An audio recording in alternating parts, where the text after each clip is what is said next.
ಶ್ರೀ ಗುರುಭ್ಯೋ ನಮಃ. ಹರಿ ಓಂ. ಈ ಜಗತ್ತು ವಿಶಾಲವಾದದ್ದು. ಈ ನೆಲದಲ್ಲಿ ನೂರಾರು ಸಾವಿರಾರು ಜೀವಜಾತಗಳು ಇವೆ. ಅದರಲ್ಲಿ ಮನುಷ್ಯನೂ ಒಬ್ಬ. ಎಲ್ಲ ಜೀವಜಾತಗಳಂತೆ ಮನುಷ್ಯನಿಗೂ ಕೂಡ ಆಹಾರ, ನಿದ್ರೆ, ಭಯ, ಮೈಥುನ ಇದೆಲ್ಲವೂ ಕೂಡ ಸಾಮಾನ್ಯ. ಆದರೆ ಮನುಷ್ಯನಿಗೆ ಇನ್ನೊಂದು ವಿಶೇಷವಿದೆ. ಅದು ಏನು ಅಂತಂದರೆ ವಿವೇಕ. ಪ್ರಾಣಿಗಳಿಗೆ ಭಯವಾದರೆ ಹುಲ್ಲೆಯನ್ನು ತಿನ್ನಲಿಕ್ಕೋಸ್ಕರ ಕಾಯ್ತಾ ಇದೆ. ಭಯಗೊಂಡಂತಹ ಜಿಂಕೆ ಏನು ಮಾಡಬೇಕು? ದುರ್ಬಲವಾದಂತಹ ಗುಬ್ಬಚ್ಚಿ ಹದ್ದಿಗೆ ಆಹಾರವಾದಾಗ ಅದೇನು ಮಾಡಬೇಕು? ಹಸಿವೆಯಾದಾಗ, ಫಲ ನೀರುಗಳು ದೊರಕದೇ ಇದ್ದಾಗ ಏನು ಮಾಡಬೇಕು? ಹೀಗೆ ಸಂಕಟ ಬಂದಾಗ ಉಳಿದ ಪ್ರಾಣಿಗಳಿಗೆ ತನ್ನ ಪ್ರಯತ್ನವಲ್ಲದೆ ಇನ್ನು ಯಾವ ಆಶ್ರಯವೂ ಇಲ್ಲ. ಆದರೆ ದೇವರು ಮನುಷ್ಯನಿಗೆ ಮಾತ್ರ ಕೊಟ್ಟಂತಹ ಒಂದು ವಿಶೇಷ ಸವಲತ್ತು ಏನು ಅಂತ ಕೇಳಿದರೆ ಪ್ರಜ್ಞೆ. ತಾನು ದೇವರ ಪ್ರಜ್ಞೆ ಉಳ್ಳವ. ದೇವರ ಎಚ್ಚರದಿಂದ, ದೇವರ ಮೇಲಿನ ವಿಶ್ವಾಸದಿಂದ ಎಂತಹ ಭಯವನ್ನು, ಎಂತಹ ಕಷ್ಟವನ್ನು ತಾನು ಮೆಟ್ಟಿ ತಾನು ಬದುಕಬಹುದು, ಜೀವಿಸಬಹುದು. ನಮ್ಮ ಜೀವನಕ್ಕೆ ಪ್ರಧಾನವಾದ ಊರುಗೋಲು ದೇವರ ಮೇಲಿನ ವಿಶ್ವಾಸ. ಉಳಿದ ಯಾವ ಪ್ರಾಣಿಗಳು, ಪಕ್ಷಿಗಳು ಕಷ್ಟ ಬಂದಾಗ ದೇವರೇ ರಕ್ಷಿಸುವಂತ ದೇವರನ್ನು ಆಶ್ರಯಿಸುವುದನ್ನು ನಾವು ಕಾಣುವುದಿಲ್ಲ. ಇರಬಹುದು, ಇಲ್ಲದೇ ಇರಬಹುದು. ಆದರೆ ನಮಗಂತೂ ದೇವರ ಮೇಲೆ ಅಚಲವಾದ ವಿಶ್ವಾಸ. ದೇವರನ್ನು ನಾವು ಎಷ್ಟು ಹೆಚ್ಚು ವಿಶ್ವಾಸ ಇಡುತ್ತೇವೆ, ಅಷ್ಟು ನಮಗೆ ಬದುಕಿನಲ್ಲಿ ಭರವಸೆ ಹೆಚ್ಚಾಗ್ತದೆ.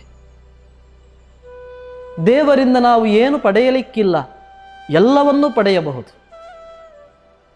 ಬೇಡವಾದಂತಹ ಅನಿಷ್ಟವನ್ನು ಎಲ್ಲವನ್ನೂ ಕೂಡ ದೂರ ಮಾಡಬಹುದು. ಬೇಕಾದ ಇಷ್ಟವನ್ನೆಲ್ಲವನ್ನೂ ಕೂಡ ನಾವು ಸಂಪಾದನೆ ಮಾಡಬಹುದು.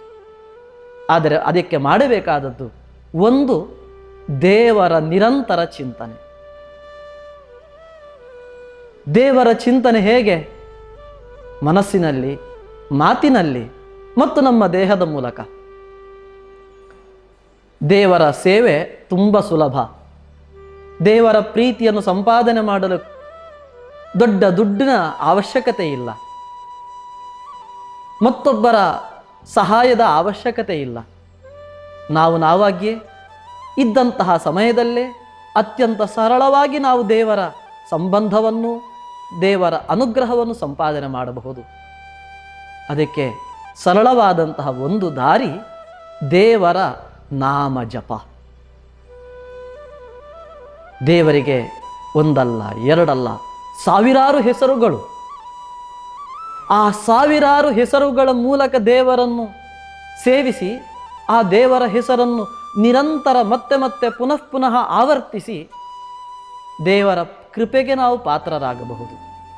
ಆದ್ದರಿಂದ ದೇವರು ನಮಗೆ ಸಾವಿರಾರು ತನ್ನ ಹೆಸರುಗಳನ್ನು ಕೊಟ್ಟಿದ್ದಾನೆ. ದೇವರ ಒಂದೊಂದು ಹೆಸರುಗಳು ಕೂಡ ದೇವರ ಅನಂತ ಗುಣಗಳನ್ನು ಹೇಳುವಂಥದ್ದು. ನಮಗೆ ನಮ್ಮ ತಂದೆ ತಾಯಿಯರು ಹೆಸರಿಟ್ಟಿರಬಹುದು, ಆ ಹೆಸರಿಗೂ ನಮಗೂ ಸಂಬಂಧವಿಲ್ಲ. ಆದರೆ ದೇವರಿಗೆ ಇರತಕ್ಕಂತಹ ಯಾವುದೇ ಹೆಸರು ಕೂಡ ಅದು ನಿರರ್ಥಕ ಅಲ್ಲ.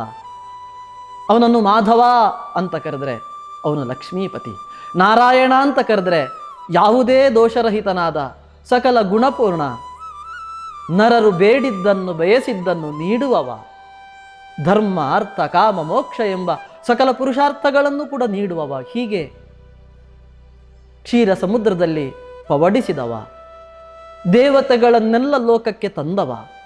ಹೀಗೆ ದೇವರ ಯಾವ ಯಾವ ಹೆಸರುಗಳನ್ನು ನಾವು ಹಿಂಬಾಲಿಸಿದ್ರೂ ಕೂಡ ಆ ದೇವರ ನಾಮದ ಹಿಂಬದಿಯಲ್ಲಿ ಅಸಾಧಾರಣವಾದಂತಹ ದೇವರ ಗುಣಗಳ ವೈಭವ ಇದೆ. ಇಂತಹ ದೇವರ ಒಂದೊಂದು ನಾಮವೂ ಕೂಡ ಅತ್ಯದ್ಭುತವಾದಂತಹ ಶಕ್ತಿಯನ್ನು ಹೊಂದಿದೆ. ದೇವರ ನಾಮವನ್ನು ಜಪ ಮಾಡಿದರೆ ಎಷ್ಟು ಪ್ರಭಾವ ಇದೆ ಅಂತ ಮಧ್ವಾಚಾರ್ಯರು ವ್ಯಾಸರ ಒಂದು ವಚನವನ್ನು ಉದ್ಧರಿಸಿ ಹೇಳ್ತಾರೆ. ಆರ್ತಾ ವಿಷಣ್ಣ ಶಿಥಿಲಾಶ್ಚ ಭೀತಾ ಘೋರೇಷು ಚ ವ್ಯಾಧಿಷು ವರ್ತಮಾನಾ ಸಂಕೀರ್ತ್ಯ ನಾರಾಯಣ ಶಬ್ದ ಮಾತ್ರ ವಿಮುಕ್ತ ದುಃಖ ಸುಖಿನೋ ಭವಂತಿ. ನಾನಾ ರೀತಿಯ ಕಷ್ಟದಿಂದ ಅವರು ಆರ್ತರಾಗಿರಲಿ, ಅಥವಾ ಜೀವನದಲ್ಲಿ ಭರವಸೆಯನ್ನು ಕಳೆದುಕೊಂಡಿರಲಿ, ಅಥವಾ ಅವರ ಜೀವನ ನಾನಾ ವ್ಯಾಧಿಗಳಿಂದ ಜರಿತವಾಗಿರಲಿ, ಅಥವಾ ಸಾಲಗಾರರ ಸುಳಿಯಿಂದ ಭಯ, ನಾನಾ ಪ್ರಬಲ ಪ್ರಭಾವಿಗಳಿಂದ ಭಯ, ಯಾವುದೇ ರೀತಿಯಾದಂತಹ ಚೋರ ಭಯವಿರಲಿ, ಮರಣ ಭಯವಿರಲಿ, ಯಾವುದೇ ರೀತಿಯ ಭಯವಿರಲಿ, ಎಂತಹ ದೊಡ್ಡ ಕಷ್ಟಗಳ ಸಂಕೋಲೆಗಳಲ್ಲಿ ಬದ್ಧರಾಗಿದ್ದರೂ ಕೂಡ ಕೇವಲ ಒಂದು ಸರಳ ಉಪಾಯ, ಸಂಕೀರ್ತ್ಯ ನಾರಾಯಣ ಶಬ್ದ ಮಾತ್ರ. ನಾರಾಯಣ ನಾರಾಯಣ ನಾರಾಯಣ ಎಂಬುದಾಗಿ ದೇವರ ನಾಮವನ್ನು ಪುನಃ ಪುನಃ ಉಚ್ಚರಿಸ್ತಾ ಇದ್ದರೆ ವಿಮುಕ್ತ ದುಃಖ, ಅವರು ಸಕಲ ದುಃಖಗಳಿಂದಲೂ ಕೂಡ ದೂರವಾಗ್ತಾರೆ. ಇದು ಕೇವಲ ನಾರಾಯಣ ಶಬ್ದಕ್ಕೆ ಮಾತ್ರ ಅಲ್ಲ. ಕೃಷ್ಣ ಕೃಷ್ಣ ಕೃಷ್ಣ ಅಂತ ಹೇಳ್ತಾ ಇದ್ರು, ರಾಮ ರಾಮ ರಾಮ ಅಂತ ಹೇಳ್ತಾ ಇದ್ರು, ಶ್ರೀರಾಮ ಜಯ ರಾಮ ಜಯ ಜಯ ರಾಮ. ಹೀಗೆ ಬದುಕಿನಲ್ಲಿ ನಮಗೆ ಜಪ ಮಾಡಲಿಕ್ಕೆ ನಾನಾ ದೇವರ ನಾಮಗಳಿದ್ದಾವೆ. ಈ ದೇವರ ನಾಮವನ್ನು ಪುನಃ ಪುನಃ ಆವರ್ತಿ ಮಾಡುವುದೇ ಜಪ. ಆದ್ದರಿಂದ ಜಪ ನಮ್ಮ ಜೀವನದ ಉಸಿರಾದರೆ ನಿರಂತರ ನಾವು ಒಂದು ನಿರ್ದಿಷ್ಟ ಸಂಖ್ಯೆಯನ್ನು ಆಲೋಚಿಸಿ ನಿತ್ಯವೂ ಕೂಡ ನಾನು ಇಂತಹ ಸಂಖ್ಯೆಯಲ್ಲಿ ದೇವರ ನಾಮಜಪವನ್ನು ಮಾಡ್ತೇನೆ ಎಂಬುದಾಗಿ ಮನಸ್ಸಿನಲ್ಲೇ ನಿರ್ಧಾರವನ್ನು ಮಾಡಿ ಬಿಡದೆ ಪ್ರತಿನಿತ್ಯವೂ ಕೂಡ ನಾವು ದೇವರ ಈ ನಾಮದ ಆವರ್ತನೆಯನ್ನು ಮಾಡುವುದೇ ಇದು ಜಪ. ದೇವರ ಆರಾಧನೆಗೆ ಸರಳ ಉಪಾಯ ಜಪ. ಇದನ್ನೇ ಕೃಷ್ಣದೇವರು ಗೀತೆಯಲ್ಲಿ ಹೇಳುತ್ತಾರೆ, ಯಜ್ಞಾನಾಂ ಜಪ ಯಜ್ಞೋಸ್ಮಿ. ದೇವರಿಗೆ ಅತ್ಯಂತ ಇಷ್ಟವಾದಂತಹ ಯಜ್ಞ, ನಾವು ಲಕ್ಷಗಟ್ಟಲೆ ಕೋಟಿಗಟ್ಟಲೆ ಖರ್ಚು ಮಾಡಿ ಮಾಡುವಂತಹ ಯಜ್ಞದಿಂದ ದೇವರಿಗೆ ಆಗುವಂತಹ ಪ್ರೀತಿ ಜಪಯಜ್ಞದಲ್ಲಿ ಮಾಡಿದರೆ ಜಪಯಜ್ಞದಿಂದ ಅತ್ಯಧಿಕವಾಗ್ತದೆ. 100 ಪಟ್ಟು ಹೆಚ್ಚು ಭಗವಂತನ ಪ್ರಸಾದ ದೇವರ ನಾಮಜಪಕ್ಕಿದೆ. ಆದ್ದರಿಂದ ದೇವರ ಅನುಗ್ರಹ ಹೊಂದಿದ್ದರೆ ಜೀವನದಲ್ಲಿ ಎಲ್ಲ ಕಷ್ಟ ಕೋಟಲಗಳನ್ನು ದಾಟಬಹುದು, ಎಲ್ಲ ಇಷ್ಟಾರ್ಥಗಳನ್ನು ಪಡೆಯಬಹುದು. ನಮ್ಮ ಜೀವನದಲ್ಲಿ ನಮಗಿರುವುದೇ ಇದು ಎರಡು. ಅನಿಷ್ಟವನ್ನು ದೂರ ಮಾಡಬೇಕು, ಇಷ್ಟವನ್ನು ಸಂಪಾದನೆ ಮಾಡಬೇಕು. ಇದಕ್ಕೆ ದೇವರು ಕೊಟ್ಟಂತಹ ಸರಳ ಉಪಾಯ ಅವನ ನಾಮ ಮಂತ್ರಗಳ ಜಪ. ಆದ್ದರಿಂದ ನಮ್ಮ ಜೀವನ ಸುಖಮಯವಾಗಲು, ದುಃಖ ದೂರವಾಗಲು ದೇವರ ನಾಮವನ್ನು ನಿರಂತರ ಜಪಿಸೋಣ. ಹರೇ ರಾಮ ರಾಮ ರಾಮ ಹರೇ ಹರೇ, ಹರೇ ಕೃಷ್ಣ ಕೃಷ್ಣ ಕೃಷ್ಣ ಹರೇ ಹರೇ. ಸಮಯ ಸಾಕಾಗುವುದಿಲ್ಲ. ಶ್ರೀರಾಮ ಜಯ ಜಯ ರಾಮ, ಶ್ರೀರಾಮ ಜಯ ಜಯ ರಾಮ ಅಂತ ಹೇಳೋಣ. ಅದಕ್ಕೂ ಪುರುಸೊತ್ತಿಲ್ಲ. ಶ್ರೀಕೃಷ್ಣಾಯ ನಮಃ, ಶ್ರೀಕೃಷ್ಣಾಯ ನಮಃ ಇಲ್ಲ, ಇನ್ನೂ ಪುರುಸೊತ್ತಿಲ್ಲ ಅಂತ ಆಗಲಿಕ್ಕೆ ಸಾಧ್ಯ ಇಲ್ಲ. ಇಂತಹ ಅಮೃತಪ್ರಾಯವಾದಂತಹ ಸಕಲ ಇಷ್ಟಾರ್ಥ ಸಾಧನವಾದಂತಹ ದೇವರ ನಾಮ ಜಪ ಮಾಡಲಿಕ್ಕೆ ನಾವು ಸಮಯ ಮಾಡಿಕೊಳ್ಳೇಬೇಕು. ಉಳಿದ ನಮ್ಮ ಜೀವನದ ವ್ಯವಹಾರವನ್ನೆಲ್ಲ ಬದಿಗೊತ್ತೋಣ. ಜೀವನದಲ್ಲಿ ಪ್ರತಿನಿತ್ಯವೂ ಕೂಡ ನಮ್ಮ ಒಂದಷ್ಟು ಸಮಯ ದೇವರ ನಾಮಸ್ಮರಣೆಗೆ ಮುಡುಪಾಗಿಡೋಣ.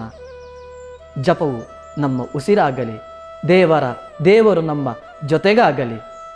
ಇದೆರಡಾದರೆ ನಮ್ಮ ಜೀವನ ಸುಖಮಯವಾಗ್ತದೆ, ದುಃಖ ದೂರವಾಗ್ತದೆ, ಸಾರ್ಥಕವಾಗ್ತದೆ.